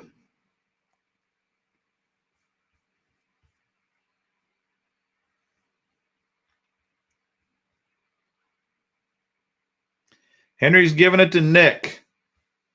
Okay. Let me get Henry's prize written down so I don't forget. And Nick, you can be deciding what you want. All right, Nick. What's your choice, buddy?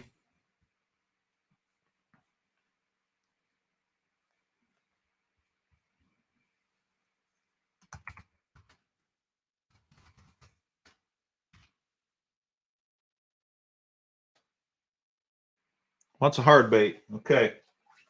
Here we go. Speaking of poppers, this is a live target popping frog. Copper's live target popping frog. Best new hard bait of 2012. This color is brown and black. The live target popper. Sweet. How are we doing for time? 15 more minutes. Congratulations. The ball cap hat curse has been broken. Sweet. All right, what else was I going to show you guys here? Jewel bait box. Oh, I was going to show. Did I leave those? All right, I got to walk around the other side of the camera to get something to show you. And this, I wanted to show you this because this has been driving me crazy. And I've been talking to you guys about these neoprene rod sleeves. They are amazing. And I want to show you one caveat, though, to them, because it's a small thing, but it's important. Let me grab this and I'll show you real quick. Give me 1 minute. Just talk amongst yourselves. Talk amongst yourselves.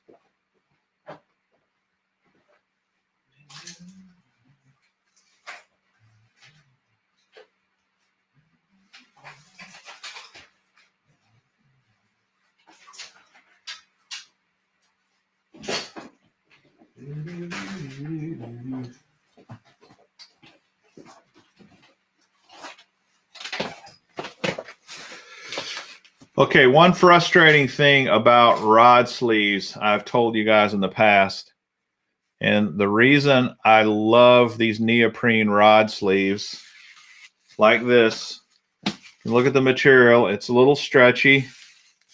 It's neoprene material. As you can see, I got my name on mine. If you go to this company, Rod Warrior USA, I'm not sponsored or by these guys or anything. But one of the reasons I love neoprene is the hooks don't stick in neoprene. They just kind of bounce off. Though the worst thing about a rod sleeve is when your hooks, especially treble hooks, go all the way through the rod sleeve, and then it's a nightmare trying to get it out. So I was like, these solve the problem. Hallelujah. But I've found a new problem with the neoprenes that you got to be aware of. And let me show you these 6 cents rod sleeves. Same thing. Neoprene, great material. Everything's great. But there's one flaw with these. And I found this with several of these. You probably can't see this in the video, But the 6 cents lures have a string. It's kind of like a woven rope-like string. And here's the problem with the string. Treble hooks go right through this string, and it's just like the old sleeves. Your hook gets caught in these strings like you would not believe. Constantly. It's infuriating. So I'm almost on my 6 cents ones. I think I'm just going to cut the strings off. But here's why I like the Rod Warrior. The string that they use is not woven. It's actually like a rubber. And the hook will not penetrate or get snagged or caught on this at all. So when you're buying a neoprene rod sleeve, be very careful about the string, because the string is a huge problem if you buy the wrong one. So that's the Mr. Bass tip of the day, and it's pretty important if you don't want to drive yourself nuts trying to get hooks out of strings. Just keep that in mind. That tip is free.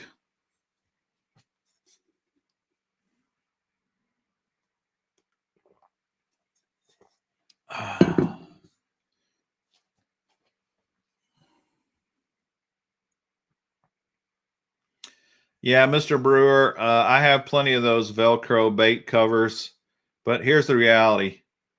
You fish as much as I fish, taking those bait covers off and on, off and on, off and on is a total pain in the arse. So I do use them, but to me, this is the better solution. But if you want to be super, super careful, then the Velcro bait cover works great. You're right.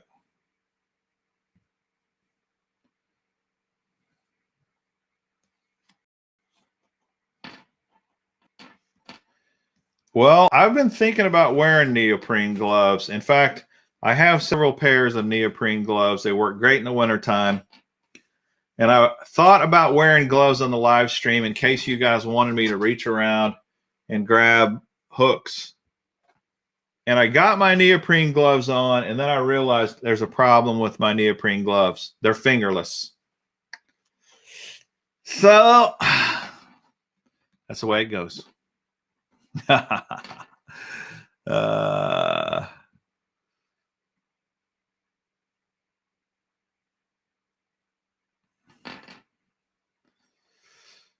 Do do do do do do.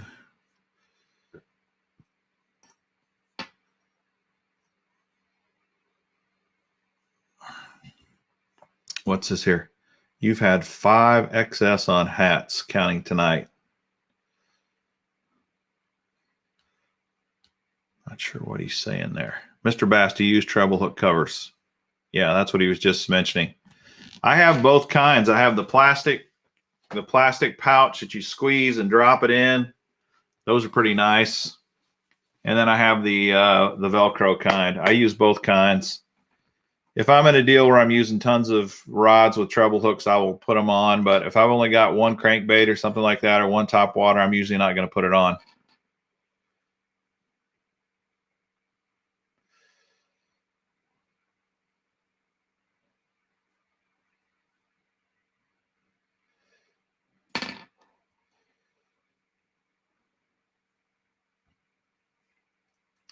I buy all the hats, David.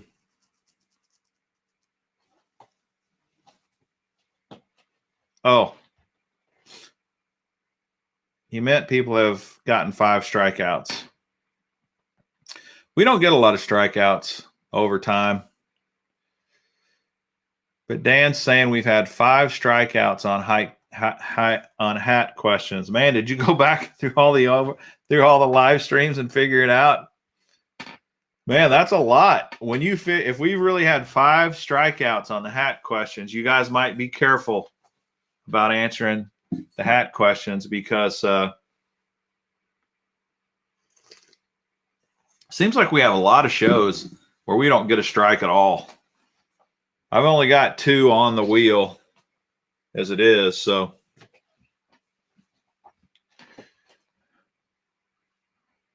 Five strikes on the wheel for Hatson County. Okay, Gregory's keeping track of that for us. Nice.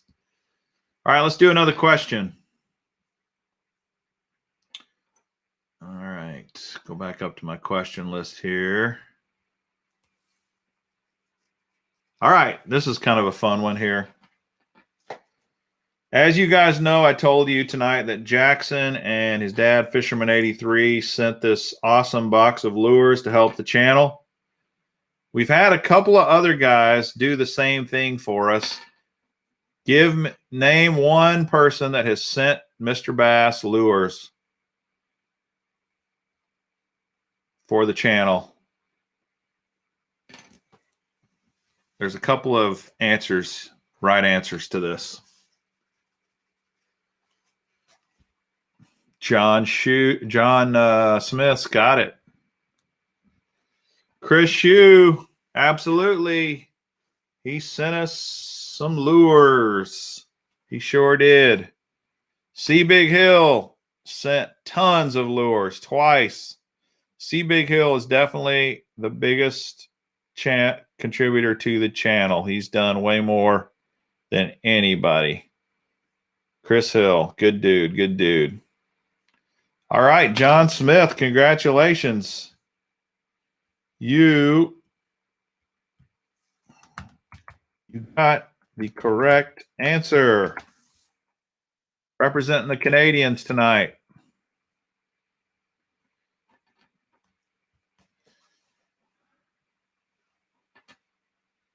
Hey, how about that?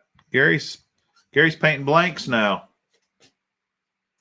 Hey, there's Pop-Tart and Cake Pop. I think Pop-Tart and Cake Pop are related to Outside World, if I remember right. Whoa! Another angel. This might be a record. Someone would have to go back in the Mr. Bass archives. Have we ever gotten 2 angels in the same night? I do not remember that happening. Wow. Crazy. Crazy. So, John Smith, what's your preference first before we pick someone else? I think that is a record, John Gill. Yeah, Eric's saying it's the first time. I think it is the first time. I can't remember 2 angels in one night.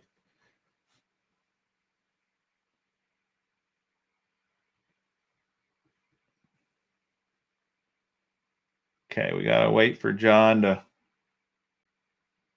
He wants a hard bait. All right.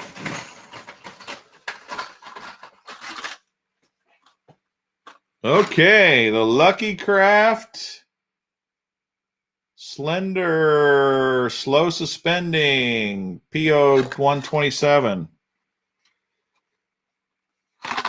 in a French Pearl. Nice. Lucky Craft Jerkbait. I know that'll work up in Canada.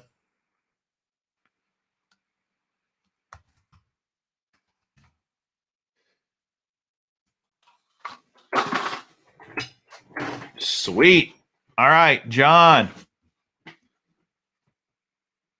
Who is the lucky winner? Who are you choosing to be the angel recipient for you?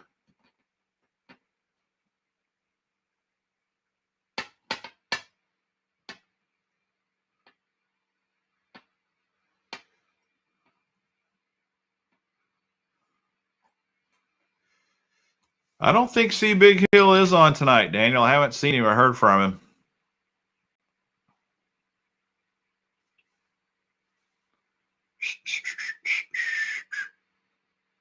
The new 11-year-old kid. Sorry, I don't remember the name. Who was that? Who can scroll up and tell us who that was?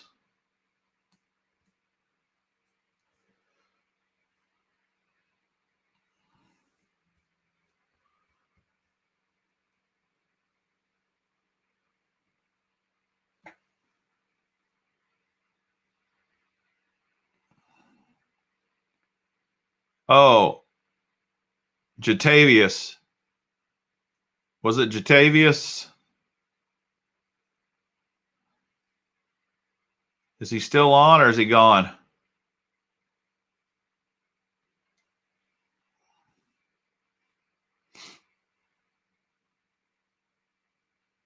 He might have left. I can't see who's on unless you're chatting.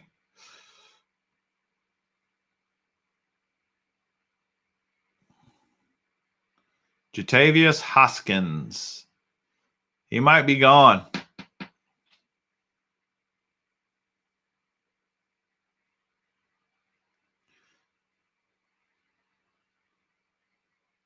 You may have to pick someone else, John.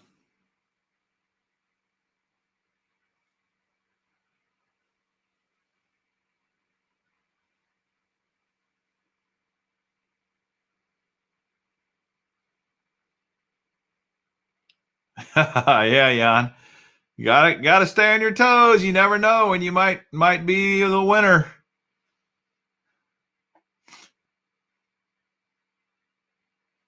You never know. Okay, then he's giving it to BS Fins. Hey Jeff, how you doing, man? BS Fins, you didn't strike out after all. You are the winner.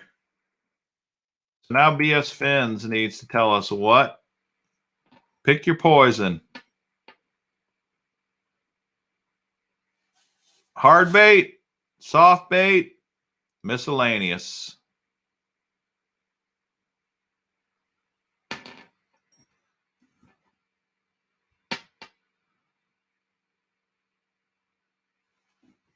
Yeah, he won and struck out.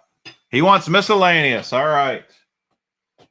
Here we go. Miscellaneous. We'll go deep this time.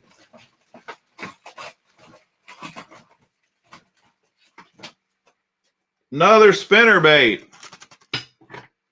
The Dobbins. The Dobbins D-Blade. Half-ounce spinnerbait. The color is chartreuse shad. Dobbins spinnerbait. Not just rods. Okay, dudes. That is it. Mr. Bass Live is over. We have hit our 2 hours. It was a fun night. Thanks for hopping on, guys. I enjoyed the conversation. And we will be, I'll be posting that video here shortly on the whole hook removal process if you want to see that. One of Mrs. Bass's purses. Mrs. Bass's purses cost way too much to put in the bucket, Eric. Have a good one, Matt. Fisherman 83. Bryson, thanks, guys. Jeff, good to see you. Real life, have a good night. See you, Clint. John, if you won, send me a DM. DM me on my Instagram with your address, and I will get your lure to you. That's it. It's a wrap. We're ending in 3, 2, 1.